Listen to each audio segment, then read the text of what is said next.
ihsan ila yaumiddin, amma ba'd. Sudah rekam ini? Para kawan sekalian,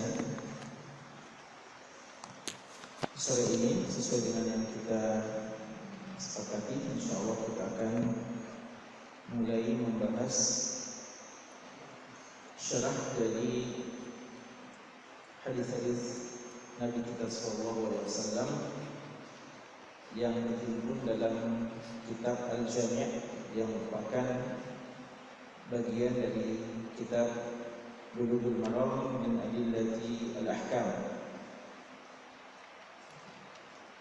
Dan ini adalah rangkaian dari daurah hadis kita. Jadi di samping kita menghafalkan hadis-hadis Nabi SAW, sebagaimana yang kita terangkan dalam pembukaan kemarin, bahwa di samping kita suka mendengarkan hadis Nabi SAW dan mau menghafalkannya serta nanti akan kita sampaikan, maka kita juga perlu memahami apa yang kita dengarkan berdasarkan hadis Nabi SAW. Nadharallahu imra'an sami'a maqalati fawa'aha wa hafidhaha wa ballaghaha kama sami'a. Semoga Allah menjadikan berseri-seri cerah di akhirat dan mungkin dimulai di dunia ini. Seorang yang mendengarkan sabdaku, kata Nabi sallallahu alaihi wasallam, sami'a maqalati, mendengarkan maqalah, perkataan dari Nabi Muhammad sallallahu alaihi wasallam, fa wa'aha, dan dia memahaminya.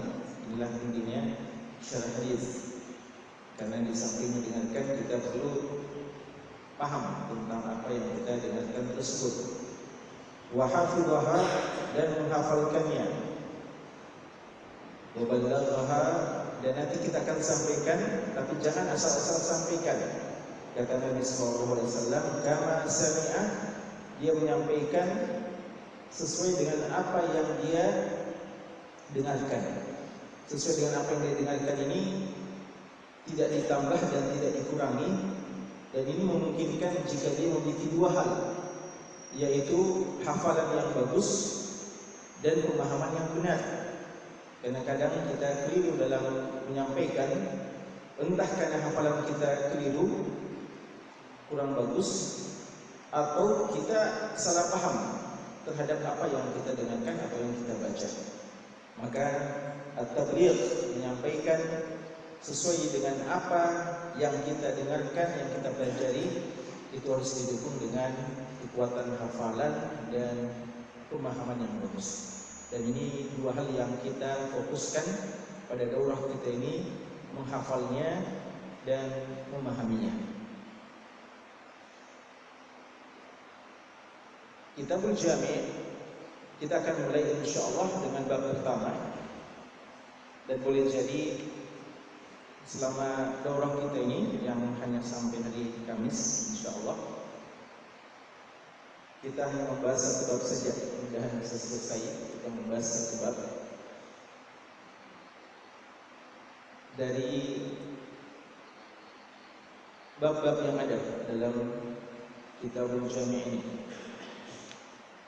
yang jumlah semuanya 131 hadis. Sebelum kita mulai hadis pertama, kami mau menyebutkan sedikit beberapa mukadimah penting yang kita perlu ketahui kaitannya dengan kitab Al-Jami' ini. Dan ini sebagai madkhal, sebagai pintu masuk dan pengantar agar kita bisa memahami buku yang kita pelajari. Kitabul Jami' adalah bagian yang paling terakhir dari kitab Bulughul Maram. Di buku kita ini yang kita pelajari adalah bagian paling akhir dari kitab yang berjudul Bulughul Maram min Adillatil Ahkam. Bulughul maram artinya mencapai hasrat, keinginan. Bulugh artinya sampai, mencapai. Balagha, seorang yang balik, sudah sampai umurnya. Bulugh artinya sudah sampai. Al-maram itu harapan, keinginan. Jadi biasa kita ditanya, kaifa haluka, gimana kabarmu? Jawabannya ala ma yuram. Alhamdulillah, ala ma yuram, sesuai dengan apa yang diharapkan. Jadi maram itu adalah hasrat, keinginan, harapan. Bulughul maram artinya mencapai hasrat, keinginan kita. Apa keinginan kita? Apa yang kita inginkan? Min adillatil ahkam, yaitu mengetahui dalil-dalil hukum. Jadi penulis buku ini menulis buku ini tujuannya adalah bagaimana memenuhi harapan, keinginan orang untuk tahu dalil-dalil tentang hukum. Jadi beliau memudahkan kepada kita dengan mengumpulkan dalil-dalil yang kita butuhkan terkait dengan hukum-hukum syariat, hukum-hukum ibadah dan muamalah, dimulai dengan kitab Thaharahnya dan diakhiri dengan kitab Al-Jami'. Buku ini Bulughul Maram, kalau diklasifikasikan dia termasuk buku Fiqhus Sunnah. Di satu sisi dia adalah fikih karena berkaitan dengan masalah-masalah hukum. Topik utamanya adalah hadis hukum. Dan di sisi lain dikatakan Fiqhus Sunnah karena buku ini kita tidak dapatkan perkataan, penjelasan dari Imam Ibnu Hajar Al-Asqalani rahimahullah dari penulis buku ini. Buku ini cuma berisi sabda-sabda Nabi Muhammad SAW. Makanya dinamakan Fiqhus Sunnah. Karena kadang kalau kita baca buku fikih itu sudah masuk di dalamnya pemahaman penulis. Makanya buku fikih, umpama fikih mazhab tertentu itu sudah masuk di dalamnya pemahaman fikih terhadap hukum-hukum dari mazhab-mazhab tertentu itu. Adapun buku ini memang murni Fiqhus Sunnah karena memang hadis-hadis Nabi SAW saja yang kita dapatkan dan berisi tentang masalah-masalah hukum. Buku ini, kalau sekalian, termasuk buku yang sangat penting berkaitan dengan buku-buku masalah Fiqhus Sunnah. Di antara sekian buku-buku yang pernah ditulis, ini termasuk berkah yang Allah berikan kepada penulis buku ini. Bahwa di antara sekian banyak buku-buku yang berkaitan dengan Fiqhus Sunnah, buku ini walaupun tidak sangat-sangat tebal dan juga tidak sangat-sangat tipis, sedang satu jilid saja, tapi termasuk buku yang paling mendapatkan perhatian oleh umat Islam, oleh para ulama-ulama dan penuntut ilmu sejak dikeluarkannya oleh penulis bukunya. Ini di antara berkah taufik yang Allah berikan kepada penulis buku ini. Berapa banyak buku-buku yang telah ditulis namun terkubur bersama dengan penulisnya dan yang tidak tersebar di tengah-tengah umat, dan begitu banyak buku yang mungkin sederhana Allah memberikan keberkahan pada buku tersebut hingga hari ini terus dimanfaatkan oleh umat walaupun sudah ratusan tahun lamanya penulisnya telah meninggalkan kita. Tadi kita sebutkan bahwa buku ini topik utamanya adalah tentang hukum.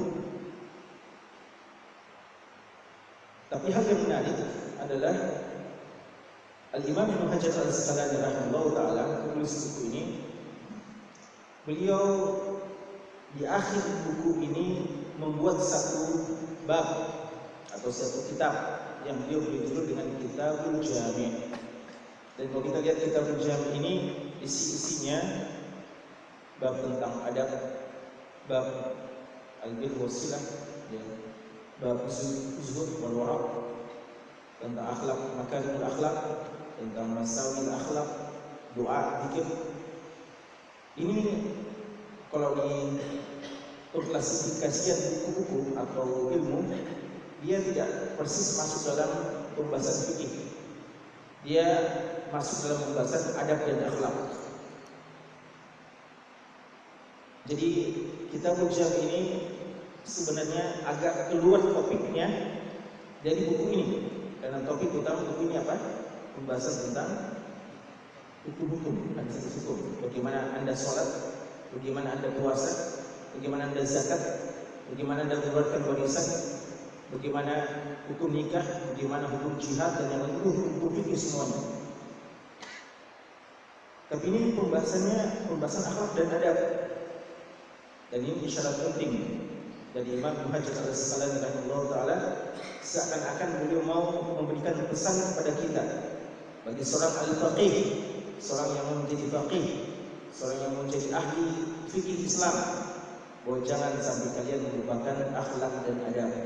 Kadang-kadang kita dapati orang yang kalau bicara tentang persoalan fikih, masya Allah begitu pakarnya, namun kadang ketika kita dapati di acara-acara seminar atau acara besar, dia telah membeberkan masalah dengan sangat rincinya, lalu sampai pada jam istirahat makannya pakai tangan kiri, ya.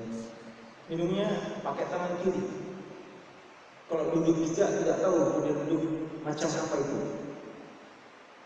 Padahal mungkin dia memiliki begitu banyak gelar dalam bidang kefikihan, yang masalah fikih, tapi dia mengabaikan masalah-masalah akhlak dan adab. Jadi seakan-akan ini dimunculkan oleh Imam Ibnu Hajar Al-Asqalani rahimahullah taala sebagai pesan bahwa ketika kita sudah menyelesaikan semua masalah-masalah fikih, ini ada lampiran penting sebagai penutup.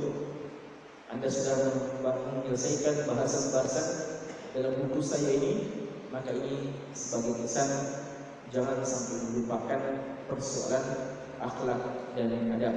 Ayyuhal faqih, wahai orang yang mau menjadi seorang ahli fikih. Dan ini sekaligus isyarat dari beliau tentang pentingnya persoalan akhlak dan adab dalam Islam. Dan memang akhlak dan adab dalam Islam persoalan yang besar, bukan persoalan pelengkap sebenarnya. Ia adalah bagian yang tidak terpisahkan dalam syariat ini. Bahkan dia adalah bagian yang menyempurnakan akidah seseorang. Sehingga para ulama kita begitu banyak menulis tentang akhlak dan adab, begitu banyak buku-buku secara khusus tentang akhlak dan adab. Al-Imam Ibnu Abi Dunya rahimahullah punya buku tentang akhlak dan adab itu sangat-sangat banyak. Karena dia setiap satu masalah ada bukunya. Jadi Imam Ibnu Abi Dunya itu salah satu ulama yang paling banyak bukunya. Sehingga ulama mengatakan mu'allafat Ibnu Abi Dunya qad mala'at dunya. Ya, tulisan-tulisan Ibnu Abi Dunya telah memenuhi dunia ini. Artinya begitu banyaknya. Tidak ada satu masalah kecuali beliau tulis. Jadi buku khusus tentang sabar, buku khusus tentang malu, buku khusus tentang uzlah, buku khusus tentang lapar, buku khusus tentang ini semua beliau bahas. Ya, biasanya kan kita hanya jadikan bagian-bagian tertentu dalam pembahasan kita. Ini beliau satu buku, karena beliau merasa ini sangat-sangat penting. Al-Imam Al-Kharaqi juga punya buku khusus tentang Jami' al-Akhlaq. Dan Al-Imam Al-Bukhari sendiri, Amirul Mukminin fil Hadis, beliau dalam Sahih Bukhari punya kitab yaitu dinamakan dengan Kitabul Adab. Dan di samping itu beliau punya buku khusus yang beliau beri judul dengan Al-Adab Al-Mufrad. Ya. Jadi beliau punya buku khusus, kitab khusus memang membahas masalah adab. Dan ada juga ulama kita yang tidak membahas buku khusus tentang adab, tapi dia lampirkan menjadi bagian dari bukunya. Walaupun bukunya tidak secara persis topiknya tentang akhlak dan adab. Contohnya ulama kita ini, Al-Imam Ibnu Hajar Al-Asqalani rahimahullah. Buku ini bukan buku akhlak dan adab sebenarnya, buku fikih, tapi dilampirkan bagian akhirnya masalah akhlak dan adab. Dan Al-Imam An-Nawawi, ini sebelum Imam Ibnu Hajar, Al-Imam An-Nawawi punya buku fenomenal juga dalam bidang fikih, utamanya fikih mazhab Asy-Syafi'i, dan akhirnya menjadi buku fikih secara umum, fikih Quran yang dibutuhkan oleh para penuntut ilmu. Al-Majmu' Syarah Al-Muhadzab, buku ini sangat banyak jilidnya, dan masalah akhlak dan adab beliau bahas di bagian-bagian paling awal. Ya, masalah akhlak dan adab beliau bahas di bagian paling awal. Jadi beda dengan Imam Ibnu Hajar. Kalau Imam Ibnu Hajar nanti bagian paling akhirnya setelah membahas masalah fikih. Kalau Imam An-Nawawi, manhaj beliau sebelum banyak baca tentang masalah-masalah fikih, beliau dahulukan dengan masalah akhlak dan adab. Dan itu kalau antum mau baca tentang adab-adab penuntut ilmu, bagus dibaca itu muqaddimah kitab Al-Majmu'. Padahal dia buku fikih, tapi di pendahuluannya begitu banyak pelajaran-pelajaran berharga tentang akhlak dan adab yang harus diketahui dan diamalkan. Bukan cuma menjadikan teori, tapi diketahui dan diamalkan oleh setiap penuntut ilmu. Dan ini adalah di antara hal yang hilang pada umat kita hari ini. Sejak zaman salaf hingga hari ini, jumlah penuntut ilmu tidak berkurang. Tapi apa yang membedakan kita dengan mereka? Kenapa kualitas begitu jauh? Hal yang paling berbeda dengan perbedaan yang sangat mencolok adalah persoalan akhlak dan adab. Dulu mereka belajar, kita juga ingin belajar, tapi akhlak dan adab kita sangat jauh dari apa yang ada pada mereka itu. Sehingga orang sekalian, apa yang kita belajar ini adalah upaya kita dengan segala keterbatasan kita, upaya kita untuk meniti jalan para ulama-ulama kita dalam menuntut ilmu, yaitu mempelajari akhlak dan adab, dan adalah salafus saleh menjadikan akhlak dan adab bagian-bagian awal sebelum bagian ilmu itu sendiri. Kan yata'allamuna al-adaba qabla al-'ilm. Mereka dulu 20 tahun belajar adab, barulah mereka belajar ilmu selama 10 tahun. Kadal adabu yakunu sulusai al-ilm. Ya, adalah adab boleh dikatakan adalah 2/3 dari ilmu itu sendiri. Adapun Imam Ibnu Hajar rahimahullah taala, Imam Ibnu Hajar rahimahullah taala secara singkat beliau adalah Al-Imam Ibnu Hajar Al-Asqalani rahimahullah, itu namanya yang dikenal, Imam Ibnu Hajar Al-Asqalani. Adapun nama beliau, nama asli beliau adalah Ahmad, ya, Ali bin Ahmad bin Muhammad Al-Kinani Asy-Syafi'i. Ya. Beliau ini kunyahnya Abul Fadl dan digelari dengan Syihabuddin. Beliau adalah ulama di abad ke-9 Hijriah. Ya, karena beliau ke-8 Hijriah, ya, beliau lahir di tahun 773 Hijriah.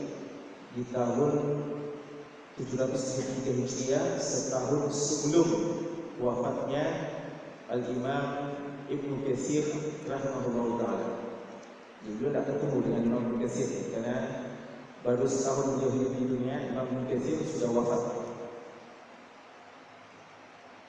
Beliau salah seorang ulama dari mazhab Syafi'i. Dia salah seorang dari ulama kebanggaan dari mazhab Syafi'i. Beliau ini ulama besar. Sejak umur 9 tahun beliau sudah hafal Al-Quran. Makanya tidak benar kisah yang sering disebarluaskan oleh orang ketika mengatakan kenapa dia digelari sebagai Ibnu Hajar. Karena dulu dia buntu otaknya, ya, kayak batu susah masuk, ya, sehingga suatu hari dia datang jalan-jalan sedih karena begitu lama belajar tidak masuk pelajarannya. Lalu dia melewati jalan, lalu dia melihat ada air terjun yang selalu turun ke batu yang sangat keras. Batu yang sangat keras itu akhirnya lubang juga karena seringnya dikena oleh air tersebut. Lalu beliau berpikir, kalau batu saja yang begitu keras akhirnya lubang juga disebabkan seringnya dijatuhi oleh air, maka otak saya ini tidak sekeras batu dan ilmu yang saya masukkannya tidak selembut air, maka tentu saja lebih mudah untuk masuk. Dan mulailah beliau kembali bertekad dan akhirnya menjadilah ulama besar. Itu kisah sampai dinamakan Ibnu Hajar. Gitu yang orang sebarkan, yang padahal sebenarnya tidak demikian. Karena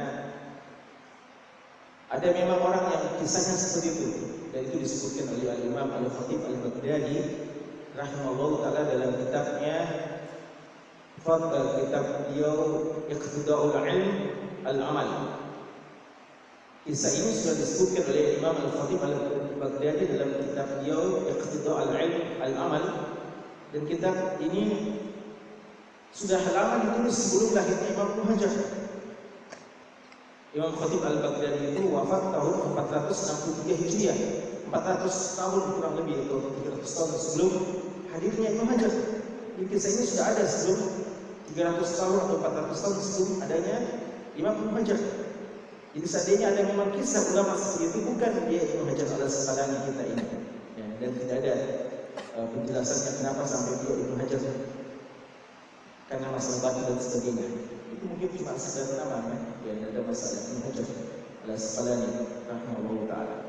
Jadi tidak usah lagi kita menjadi bagian orang yang menyebarluaskan kisah tidak benar ini, bahwa beliau ini yang orang buntu dulu, yang otaknya susah masuk pelajaran, lalu akhirnya bisa menjadi orang cerdas.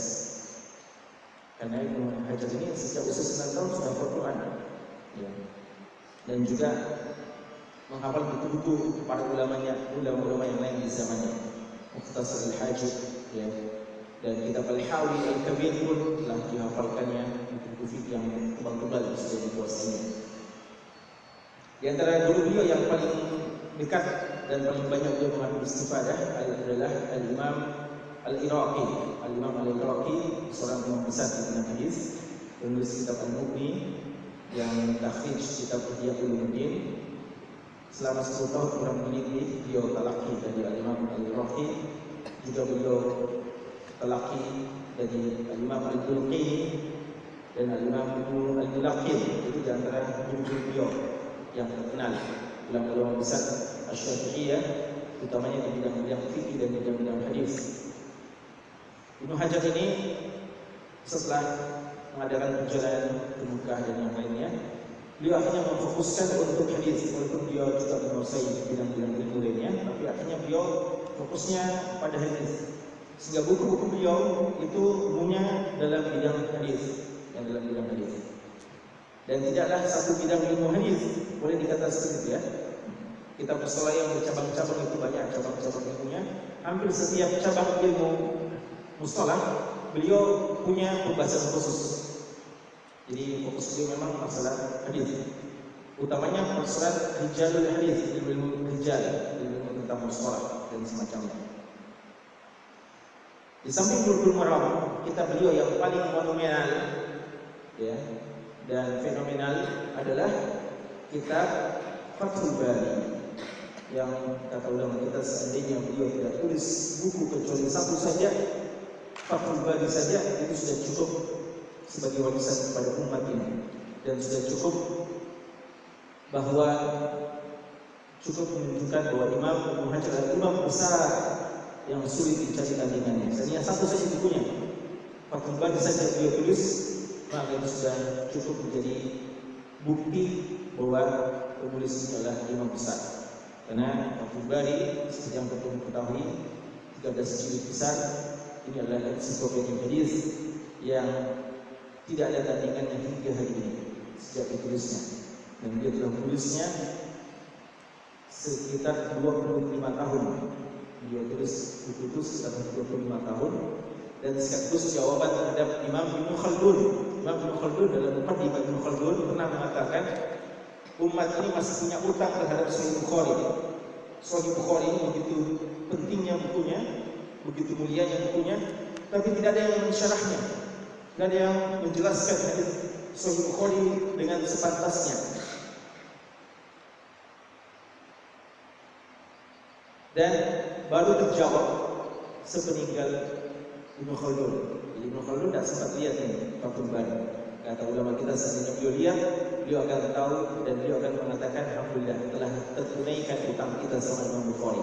Sudah ada yang mengkhidmat bukunya Sahih Bukhari dan telah mensyarahnya dengan sepantasnya. Fathul Bari di syarah Sahih Al-Bukhari adalah buku yang sangat luar biasa yang menunjukkan kehebatan imam kita yang satu, Imam Hajar Al-Asqalani rahimahullahu ta'ala. Khusus sekalian, beliau wafat di bulan Jumadah, ya. Dan beliau pada tahun 852 Hijriah, jadi tahun 852 Hijriah rahimahullahu ta'ala. Ada beberapa istilah yang beliau sebutkan dalam buku Bulughul Maram ini, perlu untuk kita sebutkan sebagai mukadimah terakhir sebelum kita masuk ke ini. Penjelasan tentang takhrij. Beliau katakan buku ini memuat tentang hadis-hadis ahkam, ya. Dan seperti yang kita sebutkan, beliau memilih hadis-hadis yang paling penting dalam masalah-masalah hukum. Beda kalau mau dibandingkan antara Bulughul Maram dan Umdatul Ahkam karya Al-Imam Abdul Ghani Al-Maqdisi rahimahullah, kelebihan kitab Umdatul Ahkam ini kan hadis-hadis Bukhari Muslim semuanya, maka dijamin kesahihannya. Kelebihan Bulughul Maram dibandingkan Umdatul Ahkam adalah karena pembahasan masalahnya lebih luas daripada Umdatul Ahkam. Karena Umdatul Ahkam terikat hanya hadis Bukhari Muslim saja, sehingga ada masalah-masalah yang tidak terbahas karena tidak tercantum dalam hadis Bukhari dan Muslim. Jadi untuk dari segi luasnya pembahasan, Bulughul Maram lebih luas daripada Umdatul Ahkam. Dari segi kevalidan hadis, maka Umdatul Ahkam lebih valid untuk hadis-hadisnya. Cuma dari sisi takhrijnya, kelebihan Bulughul Maram ini kita juga mendapatkan info dari Al-Imam Ibnu Hajar jika ada hadis yang lemah. Yang kita tahu ini hadisnya hasan kan, atau hadisnya lemah, ini sahih. Dan ini tidak kita dapatkan tentunya dalam Umdatul Ahkam. Kalau Umdatul Ahkam tidak perlu lagi kita bahas sahih tidaknya. Tapi dalam Bulughul Maram ini kita dapat info, penjelasan dari Ibnu Hajar, oh ini hadisnya hasan atau ini hadisnya dhaif. Menurut Ibnu Hajar tentunya, menurut ijtihad dari Al-Imam Ibnu Hajar rahimahullah taala. Beliau sebutkan dalam mukadimahnya ada istilah takhrij yang perlu kita ketahui, dan ini mungkin antum dapatkan ketika antum menghafal, yaitu istilah akhrajahu as-sab'ah atau kharrajahu as-sab'ah. Akhrajahu as-sab'ah dikeluarkan oleh 7. Siapa yang beliau maksudkan dengan 7? Itu antum baca nanti, dikeluarkan oleh 7. Maka beliau katakan yang saya maksudkan 7 adalah Ashabul Kutubus Sittah plus Imam Ahmad.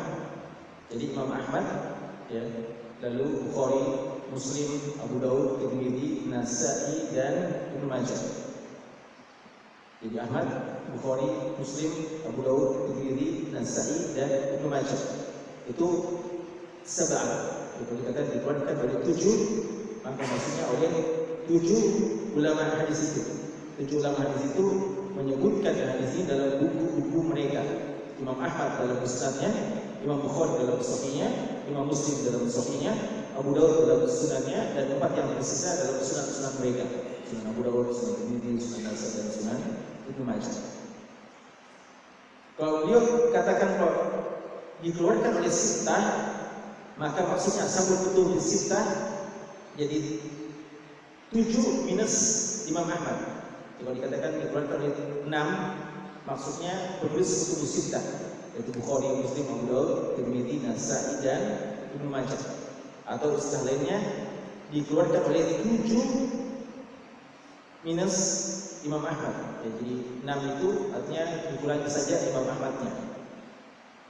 Kalau dikatakan dikeluarkan oleh 5, akhrajahu al-khamsah, maka yang beliau maksudkan adalah dikeluarkan oleh ashab sunanil arba'ah kecuali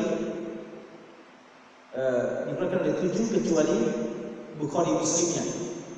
Berarti dikeluarkan oleh ashab sunan al-arba'ah plus siapa? Imam Ahmad. Bukhari Muslim tidak masuk.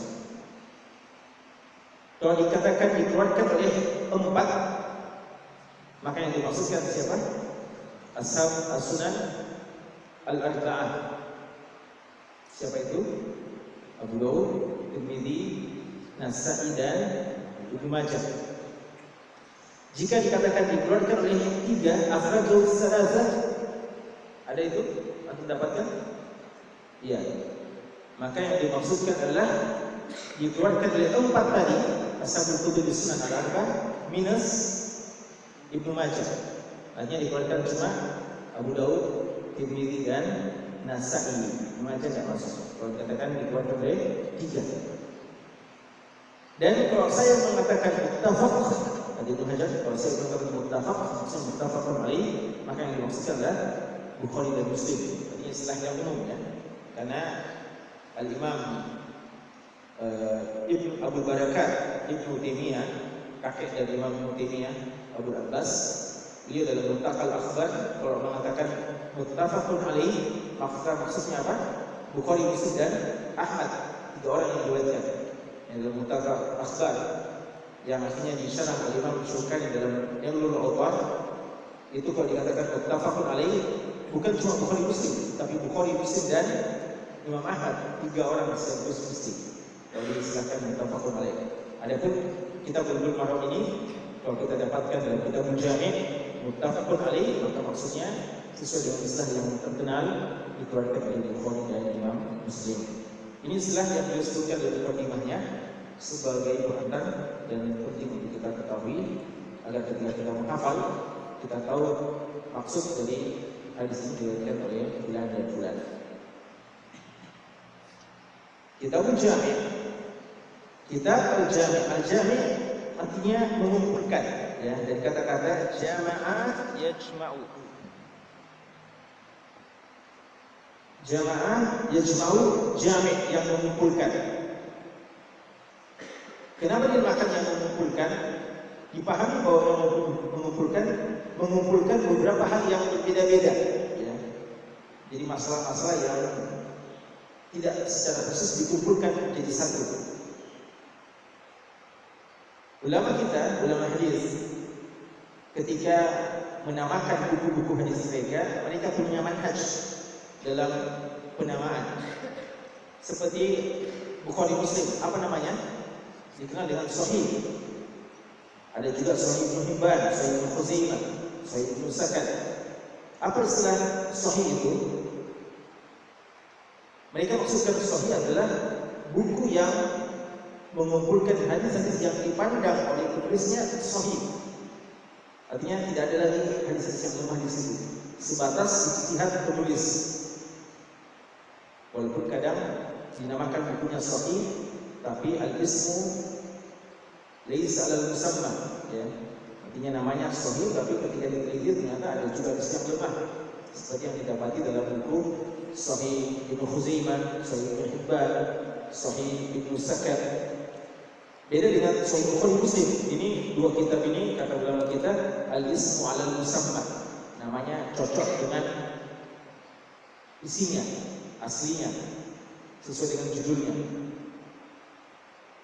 Satu buku dinamakan Sunan, Sunan Abu Dawud, Sunan Tirmidzi, Sunan Daraqutni, Sunan Baihaqi.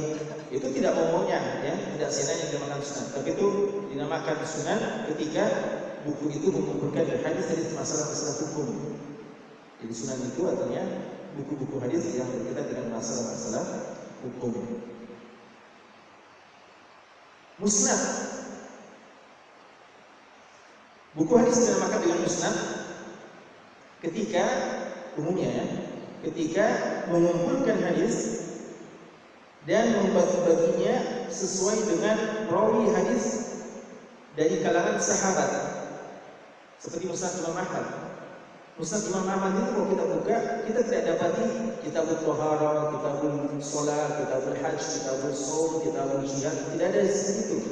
Tapi yang ada adalah Musnad Abu Bakar, Musnad Umar, Musnad Uthman, Musnad Ali, ya, Musnad Talha, Musnad Zubair, Musnad Abdurrahman bin Auf, Sa'ad bin Abi Waqqas dan seterusnya.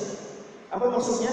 Musnad Abu Bakar artinya hadis-hadis yang diriwayatkan oleh Abu Bakar tanpa memperhatikan apakah masalah taharah, masalah haji kan, masalah akhlak kan, pokoknya Musnad Abu Bakar artinya hadis-hadis itu adalah periwayatan dari sahabat Abu Bakar radhiyallahu taala tanpa melihat apa isinya. Cuma dilihat saja siapa perawinya. Kalau dia perawinya Abu Bakar, maka dimasukkan dalam Musnad Abu Bakar. Kalau perawinya Abu Hurairah, maka dimasukkan dalam Musnad Abu Hurairah dan seterusnya. Itu namanya kitab Musnad. Dan ada juga kitab namanya Mu'jam umpamanya, ya. Mu'jam Kabir, Mu'jam Saghir, Mu'jam Awsat, karya Al-Imam Abul Qasim, ya, Abul Qasim At-Tabrani rahimahullah taala. Buku dinamakan Mu'jam, buku hadis dinamakan Mu'jam kalau dibagi-bagi menurut periwayatan syuyukh, syekhnya, bukan sahabat tapi syekhnya. Jadi Imam Tabrani itu seorang imam besar yang banyak sekali gurunya. Maka beliau bagi-bagi hadis itu sesuai dengan yang beliau riwayatkan dari guru fulan. Begitu klasifikasi beliau dalam buku hadisnya. Dan ada buku hadis yang dinamakan dengan Al-Jami'. Seperti Imam Bukhari dan Muslim ini namanya Al-Jami'. Apa itu Al-Jami'? Al-Jami' adalah yang mengumpulkan masalah-masalah yang banyak. Bukan cuma masalah-masalah hukum. Seperti sunan tadi, masalah-masalah hukum khususnya. Tapi ini jami'nya ada sana masalah akidahnya, ada masalah tentang ibadahnya, tentang akhlaknya, tentang tanda-tanda kiamatnya, dan semua masalah. Itu dinamakan dengan kitab Al-Jami'. Maka namanya itu maksud dari Imam Muhajir ya, beliau mengumpulkan masalah-masalah yang mungkin belum sempat terbahas dalam bab-bab sebelumnya. Ya, maka bagian yang paling akhir ini mengumpulkan sisa-sisa masalah yang tidak sempat dibahas dalam bab-bab sebelumnya. Itu yang beliau maksudkan dalam penamaan kitab Al-Jami', kitab pelengkap ya, yang mengumpulkan masalah-masalah yang tersisa yang tidak terbahas dalam buku-buku atau masalah-masalah fikih yang telah beliau sebutkan sebelumnya. Bab yang paling pertama dalam kitab Al-Jami' ini adalah bab tentang al-adab, bab tentang adab. Kalau sekalian tentu saja dalam syarah di sini kita tidak bisa terlalu rinci ya untuk menyesuaikan dengan waktu yang tersedia.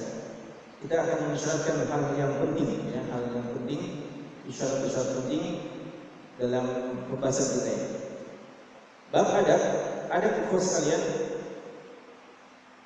sering diidentikan dengan akhlak, ya, sering diidentikan dengan akhlak. Cuma kalau kita mau bedakan antara akhlak dan adab, maka akhlak ini dia lebih luas daripada adab. Adab ini kebanyakannya untuk masalah-masalah yang sifatnya praktis. Adapun akhlak dia berkaitan dengan hal yang lahiriah dan hal yang batin. Seperti sifat pemalu, pemberani, sifat dermawan, suka memberi. Ini Akhlak, ya. termasuk masalah-masalah akhlak, hal yang sifatnya batin. Adapun adab, ini hal-hal yang praktis, amalan-amalan praktis, seperti gimana kalau kita mau tidur, gimana kalau kita mau makan, gimana kalau kita mau berjalan, gimana kalau kita mau berbaring dan seterusnya. Itu dinamakan adab. Si fulan sangat beradab ketika dia gerak-geriknya selalu disesuaikan dengan adab-adab Nabi Muhammad SAW, atau adab-adab yang mungkin baik dikenal di adat tertentu yang tidak bertentangan dengan syariat Islam. Itu juga bisa dinamakan adab dari seorang yang beradab. Ini kalau mau membedakan adalah adab dan akhlak. Bisa dibedakan itu? Ya, itu adab dan akhlak. Babul adab ini akan kita dapati beberapa adab-adab. Adab salam, adab makan, adab berpakaian, dan seterusnya. Jadi di bab adab ini kita akan membahas beberapa adab-adab yang praktis begitu, hadis-hadis yang akan dimuat. Kecuali mungkin nanti hadis kedua itu mengajarkan kita bagaimana adab kepada Allah, ya, bagaimana adab kepada Allah Subhanahu wa taala. Nanti insyaallah akan kita terangkan pada waktunya. Baiklah, kita akan mulai dengan hadis yang pertama. Sudah hafal semuanya hadis yang pertama ini? Sudah ya? Baik, coba siapa yang Jadi semua hadis yang kita bahas ini mesti sudah dihafal. Kalau tidak dihafal, kita tidak bahas. Ya. Tapi fardu kifayah yang beristirahat. Jadi mesti ada yang hafal. Kalau tidak ada yang hafal sama sekali, kita langsung pulang saja. Ya. Jadi mesti dihafal. Hadis pertama, siapa? Betul. Nabi Hurairah radhiyallahu anhu qala Rasulullah sallallahu alaihi wasallam. Ada mic-nya?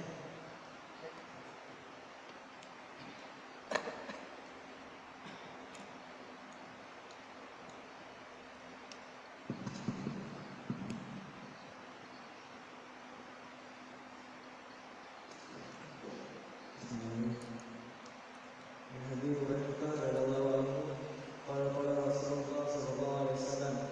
Hakul muslimi ala muslimi sittun. Idza laqitahu fasallim alaihi wa idza laqaka fa'ajibhu. Wa idza laqaka fa'ajibhu. da'aka Idza laqaka fa'ajibhu. da'aka Idza da'aka fa'ajibhu. Wa idza tansahaka wa idza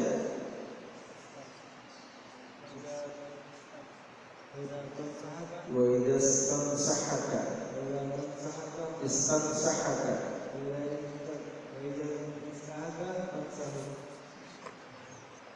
Nah,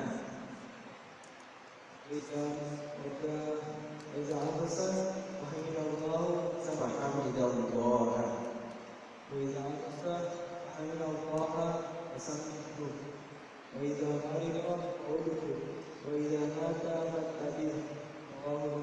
Kalau Muslim. Ada lagi satu orang? Iya. Bismillah. عن ابي هريره رضي الله عنه قال قال رسول الله صلى الله عليه وسلم حق المسلم على المسلم ست اذا لقيته فسلم عليه واذا دعاك فاجبه واذا استنصحك فانصح له فاذا مرض فعوده واذا مرض فعوده واذا مات فاتبعه رواه مسلم. Ya, baik. Terus ya, kita mulai dengan hadis yang pertama. Hadis yang menjelaskan tentang hak muslim atas muslim lainnya. Hadis kita ini Diriwayatkan oleh sahabat yang mulia Abu Hurairah radhiyallahu taala anhu. Beliau adalah Abdurrahman bin Sakhar Ad-Dausi radhiyallahu taala anhu, sahabat yang sangat banyak nama yang disebutkan kepada beliau. Kata Imam Al-Jauzi rahimahullah, sejak Islam sampai hari ini atau bahkan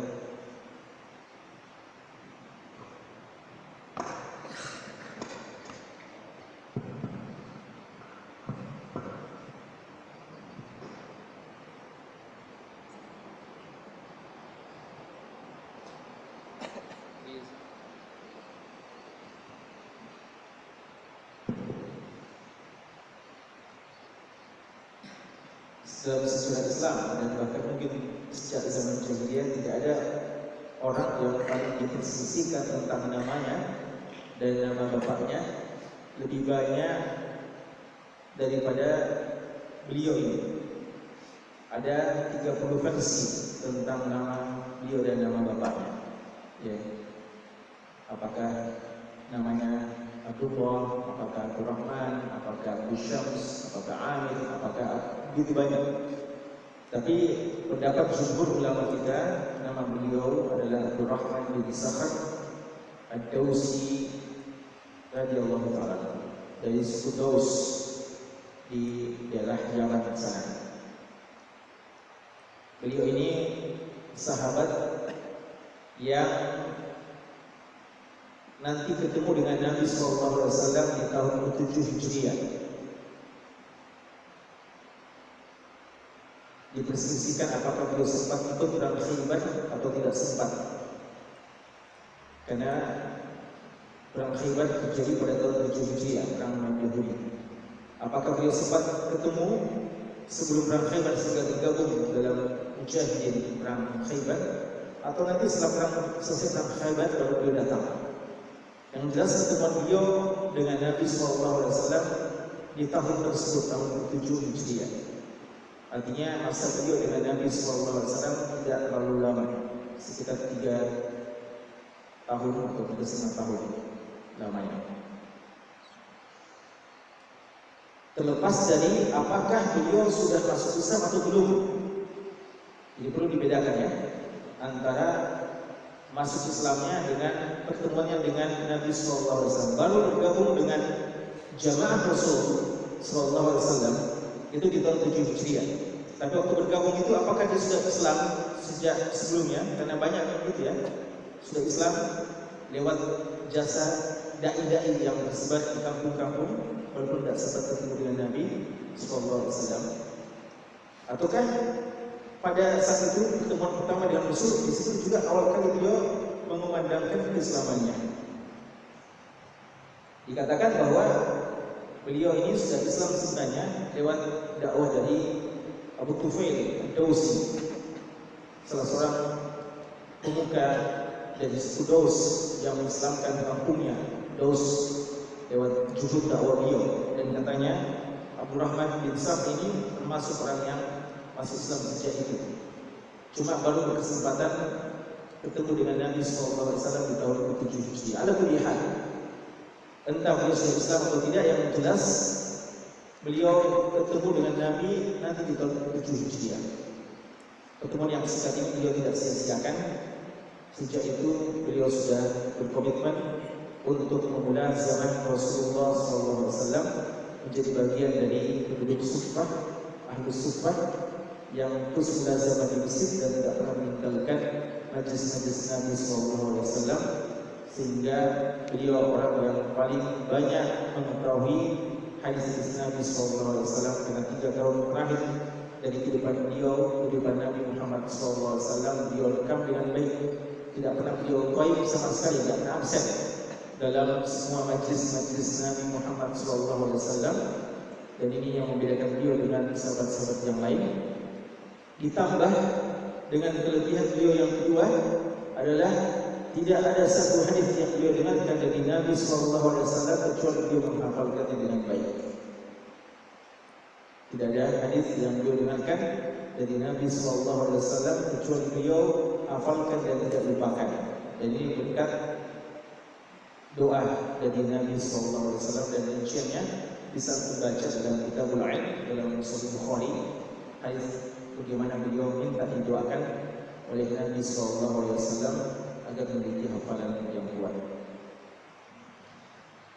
Abu Hurairah radhiyallahu taala anhu, hadis yang beliau riwayatkan 5374. Sebenarnya ini bukan maksud cuma itu yang beliau riwayatkan, ya, tapi maksudnya dalam buku-buku hadis dan utamanya musnad yang terbesar yang memuat tentang hadis, Musnad Baqi bin Makhlad.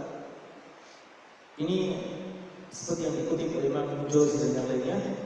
Hadisnya Abu Hurairah itu hadis yang paling banyak, yang jumlahnya 5374. Dan ini menjadikan beliau urutan pertama di antara semua sahabat dalam persoalan jumlah periwayatan buku hadis dari Nabi SAW.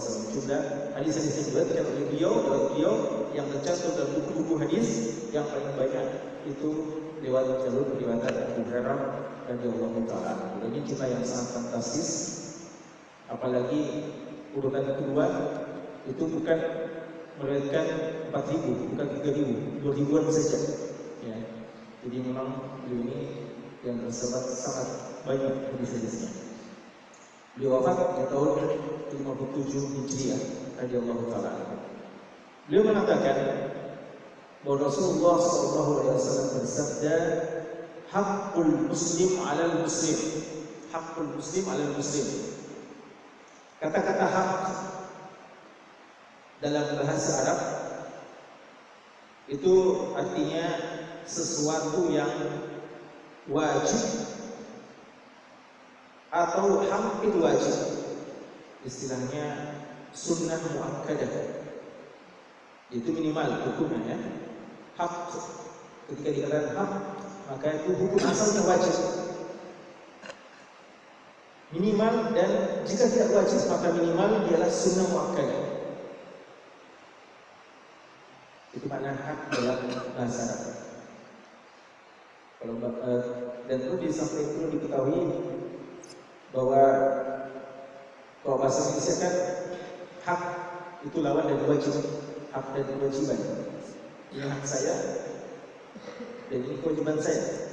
Ini kewajiban saya dan itu hak Anda. Ini hak saya dan itu kewajiban Anda. Ya, gitu ya. Hak dan kewajiban berbeda. Hak dan kewajiban. Hak saya di tempat ini mendapatkan fasilitas ini, kewajiban saya berkhidmat juga umpamanya. Itu maksud hak dan kewajiban. Tapi dalam bahasa Arab hak itu juga bermakna wajib. Cuma yang membedakannya adalah tergantung penyadarannya dan bagaimana haknya, ya, haknya. Bahwa kita katakan hakkuhu ala kada, ya. Hakkun lahu dan hakkun alaihi. Kalau hakkun lahu itu artinya haknya. Kalau hakkun alaihi itu artinya apa? Kewajibannya. Saya paham itu? Jadi sama-sama pakai istilah hak. Tapi kalau dia haknya dan bahasa Indonesia itu pakai hakkuhu atau hakkun lahu. Tapi kalau artinya wajib pakai apa? Hakkun alaihi. Ya. Jadi umpama saya bilang hakku akram ala zamilihi, berarti haknya siapa? Akram. Zamil ini wajib, ya. Tapi dikatakan hak, ya, hakul mudaris ala at-talib, artinya haknya mudaris yang wajib terhadap talib tersebut. Jadi hukum asal hak artinya wajib. Karena itu semua yang disebutkan ini, 6 ini hukum asalnya adalah wajib dan minimal sunnah muakkadah. Nanti akan kita terangkan, ya, yang mana yang dikatakan oleh ulama kita sebagai sunnah muakkadah. Tapi hukum paling minimal sunnah muakkadah dan kebanyakan adalah wajib. Hak al-muslim 'ala al-muslim. Kata-kata al-muslim 'ala al-muslim sini menunjukkan bahwa ini hukum hak-hak yang berkaitan antara sesama muslim. Tidak masuk di sini dengan orang di luar agama kita. Adapun orang di luar agama kita juga punya hak, tapi bukan masalah yang kita bahas sekarang. Itu masalah lain. Ada buku khususnya itu, ada bab khususnya. Tapi hadis ini khusus membahas tentang hak sesama muslim. Hakul muslim 'ala al-muslim. Pakai kata-kata al-muslim. Al-muslim itu laki-laki. Kalau perempuan apa? Al-muslimah. Cuma kaidah yang perlu dipahami bahwa hukum asal ketika disebutkan muslim maka include di dalamnya muslimah.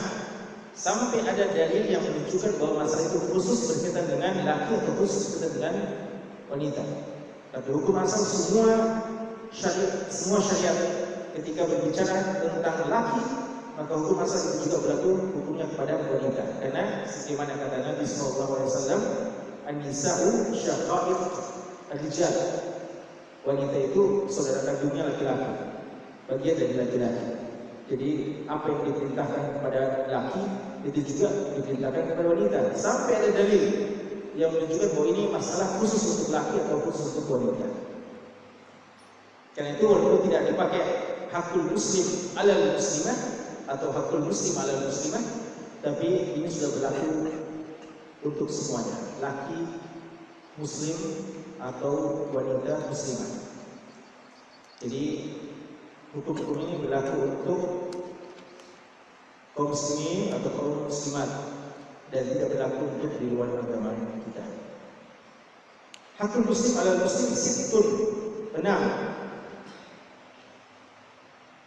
Jumlah 6 ini dalam sebagian riwayat Bukhari Muslim bahkan hakul muslim 'alal muslim khamsun, 5, bukan 6. Kita 6. Tapi dalam riwayat Bukhari dan juga dari Muslim khams, 5 saja. Ketika ada perbedaan seperti ini dan sama-sama sahih, maka ini menunjukkan bahwasanya dia bukan batasan dan memang hukum asal atau dalam kebanyakan munasabah adat itu la mafhuma lahu. Dia tidak dipahami secara lahiriah seperti itu sebagai batasan. Kecuali kalau memang ada dalilnya, ya. Utamanya dalam masalah-masalah ibadah-ibadah tertentu seperti zikir-zikir, kita harus disiplin dengan jumlah. Tapi dalam masalah-masalah yang seperti ini, dia tidak menunjukkan batasan, tapi dia menyampaikan hal yang penting. Sama dengan ketika Nabi SAW mengatakan tanda munafik ada 3. Hadis Bukhari Abu Hurairah juga, ya, tanda munafik ada 3. Tapi dalam hadis Abdullah bin Mas'ud tanda munafik, ayatul munafik ada 4. Ada yang bilang 3, ada yang bilang 4, sama-sama sahih. Ada 7 golongan yang akan dijamin mendapatkan perlindungan di hari kiamat, di hari yang tiada perlindungan kecuali dari Allah Subhanahu wa taala. Sab'atun yudhilluhum Allahu fi dhillihi yawma la dhilla illa dhilluh. 7 golongan. Tapi kalau kita baca dalil-dalil yang ada, ternyata bukan cuma 7 golongan yang akan mendapatkan perlindungan di hari kiamat, di hari yang tiada perlindungan kecuali perlindungan Allah. Belasan bahkan. Berarti ini bukan batasan, tapi ala kulli hal menunjukkan hal yang mau di-stressing, difokuskan, ditekankan oleh Nabi SAW. Umpamanya, ya, kadang dalam pembukaan kita berikan kata sambutan, kita bilang kepada sekalian ada 6 hal yang perlu antum ketahui. Mungkin banyak yang bisa antum ketahui, tapi sekarang kami akan tekankan 6 hal. Ya. Jadi jangan dianggap terus sebagai batasan saja. Ilmu cuma 6 saja, tapi dalam hal ini kita mau menekankan tentang 6 hal. Itu biasa. Ya. Makanya kalau antum hitung hadis Nabi itu ada sinfani min ahli nar, ada 2 penduduk neraka. Dalam hadis yang lain ada 3, ya. Nabi kita sallallahu alaihi wasallam ada 3 tanda munafik. Lalu ada 4 tanda munafik, ada 5 hak muslim, ada 6 hak muslim, ada 7 golongan, ya. Ada 8 hal-hal yang merupakan fitnah dan seterusnya. jumlah-jumlah disebutkan dari Nabi SAW untuk menekankan satu masalah. 6. Hak muslim atas muslim lainnya yang mau diterangkan dalam hadis kita ini. Yang pertama adalah hak berkaitan dengan masalah salam. Idza laqitahu fasallim alaihi. Hak yang pertama adalah idza laqitahu fasallim alaihi. Kalau ketemu, ucapkan salam kepada dia. Tadi kita katakan hukum asal apa hukumnya? Wajib. Di sini perintah untuk menjawab atau mengucapkan salam. Ya? Mengucapkan salam, bukan menjawab salam. Kalau kita mau mengambil keumuman kaidah yang kita sudah sebutkan tadi, maka hukum menyampaikan salam, memulai salam itu apa? Wajib. Kan ini perintah, fasallim alaihi, ketemu. Jadi dia diperintahkan untuk memulai mengucapkan salam, wajib juga. Itu dhahir hadisnya. Tapi Al-Imam Ibnu Battah Allah Ta'ala mengatakan ulama telah sepakat berdasarkan yang mereka pelajari untuk mengatakan memulai salam hukumnya sunnah muakkadah. Yang mereka katakan bahwa memulai mengucapkan salam hukumnya sunnah muakkadah dan tidak sampai wajib. Dan yang wajib adalah menjawab salam berdasarkan firman Allah, wa idza huyitum bi tahiyyatin fahayyu yahsana minha aw rudduha. Adapun memulai salam hukumnya apa? Sunnah. Sunnah apa? Muakkadah. Kenapa sunnah muakkadah? Karena pakai kata hak. Dan kita sudah bilang hak itu artinya apa? Minimal sunnah muakkadah. Dan kemungkinan besar hukumnya adalah wajib. Ya, minimal sunnah muakkadah. Kadang dan itu lebih banyak hukumnya wajib. Idza laqitahu fasallim alaihi. Kalau ketemu ucapkan salam. Jadi menunjukkan kepada sekalian arahan Nabi kita SAW untuk memulai, jangan menunggu. Ya, kita yang duluan menyapa. Makanya dalam hadis ditanya, siapa yang paling bagus di antara keduanya? Aula bis salam. Yang orang yang paling duluan salam itu yang paling bagus. Walaupun ada nanti aturan-aturannya, tapi siapa yang duluan itu yang lebih bagus. Di sini katakan jika ketemu, idza laqitahu fasallim alaihi. Gimana kalau kita pisah? Ini cuma mengatur masalah apa? Ketemu. Gimana kalau pisah? Apakah kita juga perlu salam atau tidak? Ini kita ketemu, kita salam, assalamualaikum. Kalau kita buka pembicaraan, ngomong sama teman kita, ini gitu, ya, kita ngomong dengan dia. Akhirnya setelah berapa menit kita ngomong, kita mau pisah, apakah perlu salam lagi atau tidak perlu? Karena hadisnya cuma mengatakan tidak kita, tidak dikatakan tidak tarak kita. Ya kalau kamu sudah pisah, tidak ada yang disebutkan. Cuma bilang tidak kita. Ini tidak disebutkan dalam hadis ini. Namun dalam hadis yang lain, Nabi SAW mengatakan falisatil ula bi aula min al-akhirah. Bukan salam yang pertama, salam ketika ketemu, lebih pantas daripada salam ketika berpisah. Artinya ketika kita ketemu kita salam, dan kalau kita mau pisah juga kita mengucapkan salam.